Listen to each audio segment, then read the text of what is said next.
Why has democracy succeeded in America? Of course, by succeeded, I mean comparatively, not literally, not in the present, but what makes for the prospect of some sort of radical democracy spreading outward and growing up? Why does a power that was once so carefully preserved at the top of the pyramid by the original framers of the Constitution seem drawn inexorably downward and outward in spite of the best effort of the right to stop this?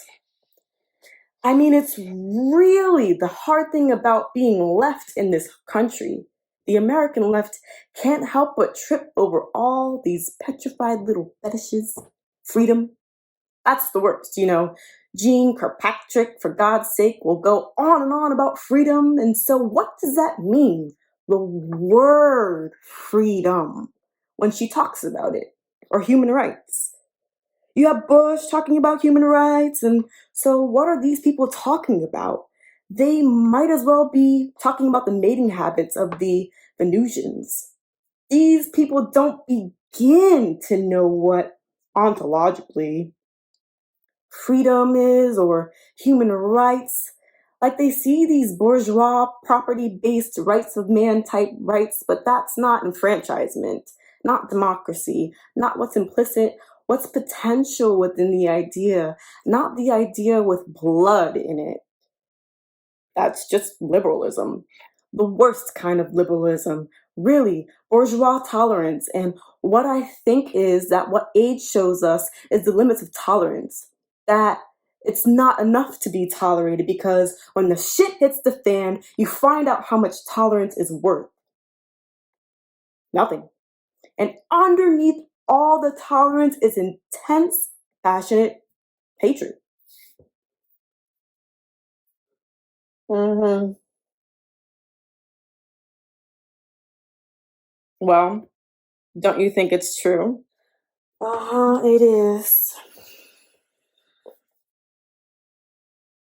Power is the object, not being tolerated. Fuck assimilation. But I mean, in spite of all this, the thing about America, I think, is that ultimately we're different from every other nation on earth in that with people here of every race we can, ultimately, what defines us isn't race, but politics. Not like any European country where there's an insurmountable fact of a kind of racial or ethnic monopoly or monolith. Like all Dutchmen, I mean Dutch people, are well Dutch, and the Jews of Europe were never Europeans, just a small problem facing the monolith. But here, there are so many small problems. It's really just a collection of small problems. The monolith is missing. Oh, I mean, of course, I suppose there's the monolith of white America, white, straight, male America, which is not unimpressive, even among monoliths. Well, no, but when the race thing gets taken care of, and I don't mean to minimize how major it is. I mean, I know it is. This is a really, really incredibly racist country, but it's like, well, the British. I mean, all these blue eyed pink people. And it's just weird, you know? I mean, I'm not all that Jewish looking, or, well, maybe I am. But, you know, in New York, everyone is. Well, not everyone, but so many people are. But so in England, in London, I walk into bars and I feel like Sid the Yid, you know? I mean, like Woody Allen and Annie Hall.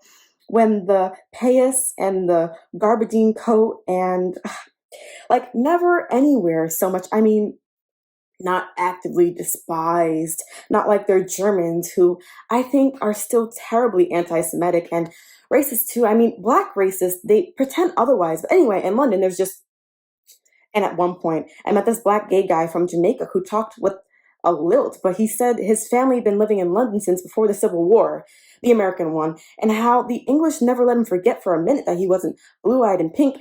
And I said, yeah, me too. These people are anti Semites. And he said, yeah, but the British Jews have the clothing business all sewed up and the black stare can't get a foothold. And it was an incredibly awkward moment of just, I mean, here we were in this bar that this gay, but it was a pub, you know, the beams and the plaster and these horrible little like 2-day old fish and egg sandwiches and just so British, so old. And I felt, well, there's no way out of this because both of us are right now too much immersed in this history. Hope is dissolved in the sheer age of this place where race is what counts and there's no real hope of change. It's the racial destiny of the Brits that matters to them, not their political destiny, whereas in America, here in America, race doesn't count. No, no, that's not, I mean, you can't be hearing that. I, it's Look, race, yes, but ultimately, race here is a political question, right?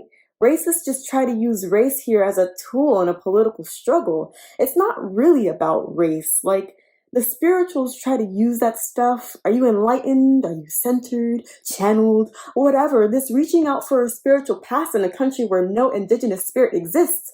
Only the Indians, I mean, Native Americans, spirits, and we killed them off. So now there are no gods here, no ghosts and spirits in America. There are no angels in America, no spiritual past, no racial past, no. There's only the political and the decoys and the ploys to maneuver around the inescapable battle of politics, the shifting downwards and outwards of political power to the people. Power to the people. Amen.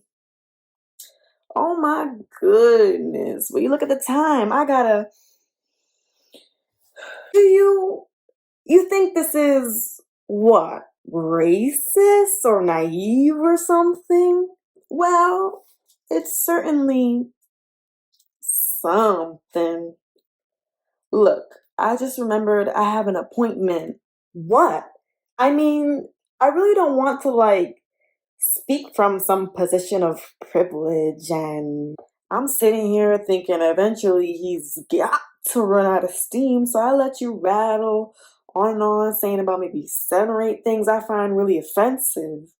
What?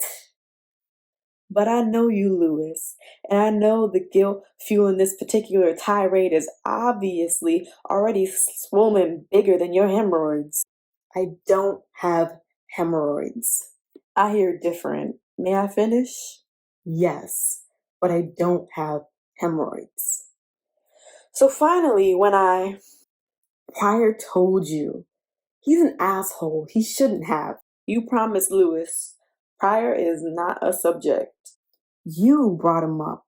I brought up hemorrhoids. So it's indirect, passive aggressive. Unlike, I suppose, banging me over the head with your theory that America doesn't have a race problem. Oh, be fair, I never said that.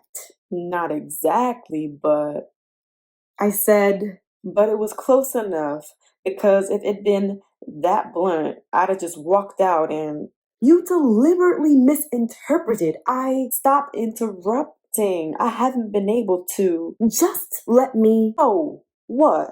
Talk? You've been running your mouth nonstop since I got here, yada, yada, yada, blah, blah, blah, up the hill, down the hill, playing with your monolith.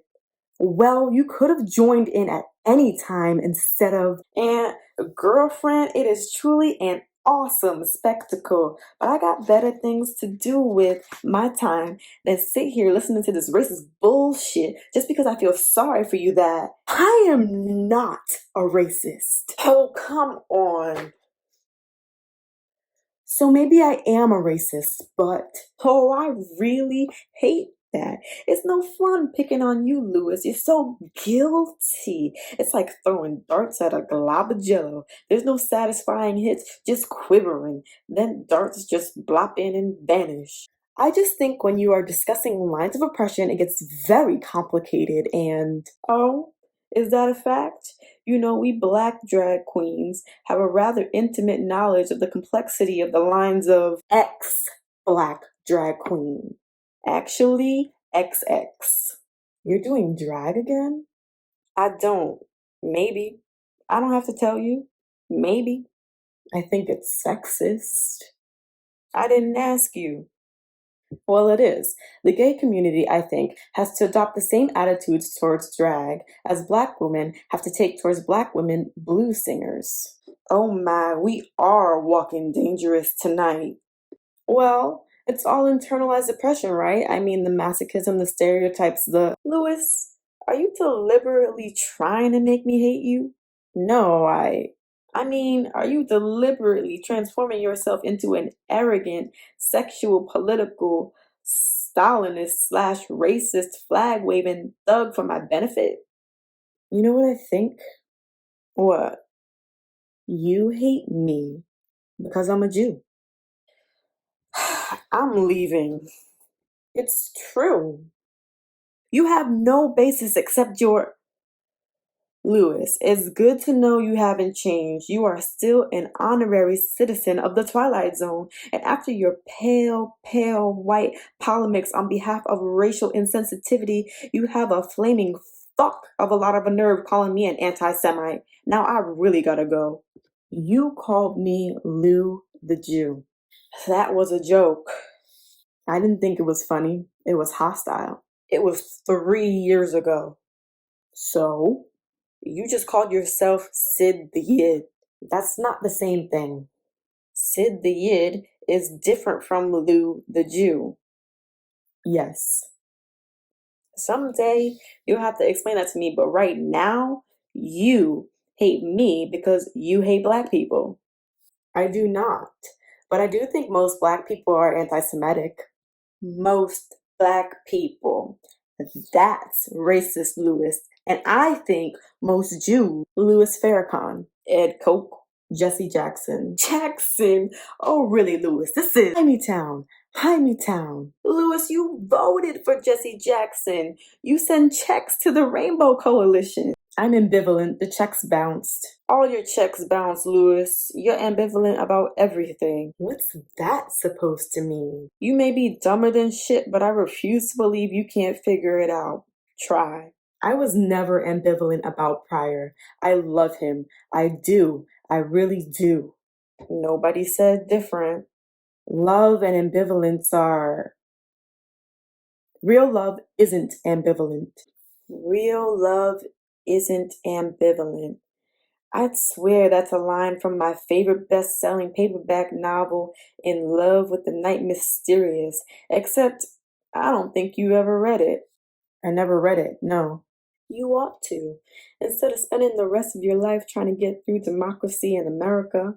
It's about this white woman whose daddy owns a plantation in the deep South in the years before the Civil War. The American one. And her name is Margaret, and she's in love with her daddy's number one slave, and his name is Thaddeus. And she's married, but her white slave owner husband has AIDS, antebellum, insufficiently developed sex organs.